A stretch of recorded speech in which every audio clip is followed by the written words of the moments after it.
السلام علیکم دوستوں، ایران سے جڑی ہوئی کچھ بڑی خبروں کے ساتھ حاضر ہوا ہوں۔ ایران کے سب سے بڑے نیتا آیت اللہ علی خامنئی 86 سال کی عمر میں امریکہ اور اسرائیل کے ایئر اسٹرائک میں مارے گئے ہیں۔ پہلے ایرانی حکام نے انکار کیا، کہا کہ وہ محفوظ ہیں، لیکن کچھ ہی گھنٹوں بعد خود سرکاری میڈیا نے تسلیم کر لیا۔ ٹرمپ نے ٹروتھ سوشل پر لکھا، وہ ہمارے ٹریکنگ سسٹم سے بچ نہیں پائے۔ نیتن یاہو نے بھی اشاروں میں کہہ دیا۔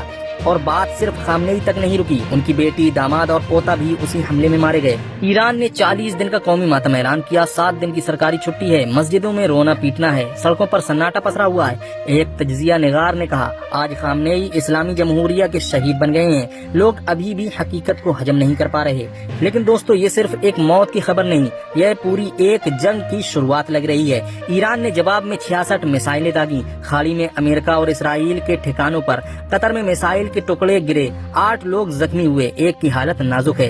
114 جگہوں پر ملبہ بکھرا ملا۔ قطر کی حکومت نے اسے لاپرواہ حملہ کہا اور 2 ٹوک کہہ دیا۔ جواب دینے کا حق ہمیں حاصل ہے۔ اور اس سب کے بیچ اسرائیل نے ایران کے ایک پرائمری اسکول پر حملہ کیا، 80 سے زیادہ لوگ مارے گئے، جن میں بہت سارے بچے تھے۔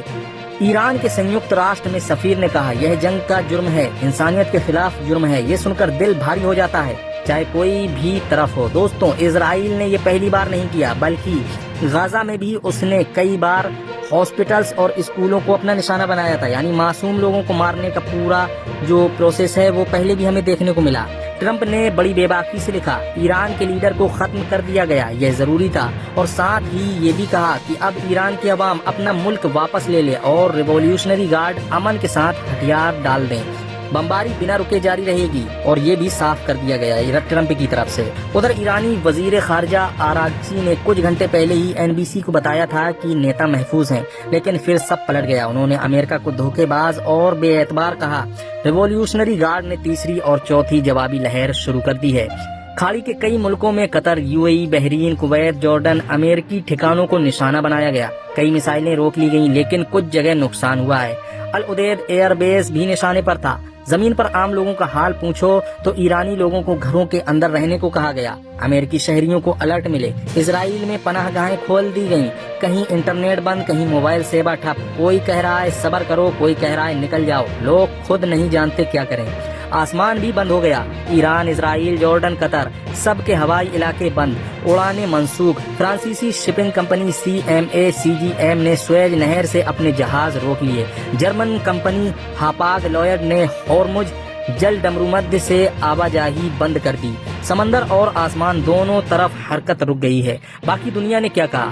دوستوں، یورپی یونین نے پورے سنیم کی اپیل کی۔ UN مہا سچیو گٹریرس نے حملوں کو UN چارٹر کی خلاف ورزی کہا۔ عمان نے امریکہ کو سیدھی چیتاونی دے دی ہے۔ جی ہاں دوستوں، عمان ہی اکلوتا ابھی تک ایسا دیش ہمیں نظر آیا ہے جو ایران کے ساتھ کھڑا ہوا ہے۔ اس تنازع میں اور مت گھسو۔ عمان کا یہ کہنا ہے امریکہ سے کہ اس تنازع میں اور مت گھسو۔ عرب ملک ابھی بھی خاموش ہیں، لیکن اندر سے خوفزدہ بھی ہیں۔ سنیکت راشٹر سرکشا پریشد میں بحث ہوئی اور نتیجہ کچھ بھی نہیں نکلا۔ اسرائیل میں لوگ کامیاب حملے پر خوش ہیں، لیکن وہ بھی پناہ گاہوں میں بیٹھے ہیں، کیونکہ میزائلوں کے ٹکڑوں سے کئی جگہ آگ لگی ہوئی ہے۔ ماہروں کا کہنا ہے یہ مشرق وسطیٰ کا نقشہ بدل سکتا ہے۔ ایران کی حکومت کمزور پڑی ہے، لیکن جنگ ابھی ٹلی نہیں ہے۔ یہ جنگ لمبی ہو سکتی ہے۔ خیر دوستوں، آج کی اس رپورٹ میں اتنا ہی۔ ملتے ہیں جلد ایک اور نئی رپورٹ کے ساتھ، تب تک کے اپنا خیال رکھیے اور جتنا ہو سکے ویڈیو کو آگے شیئر کریے۔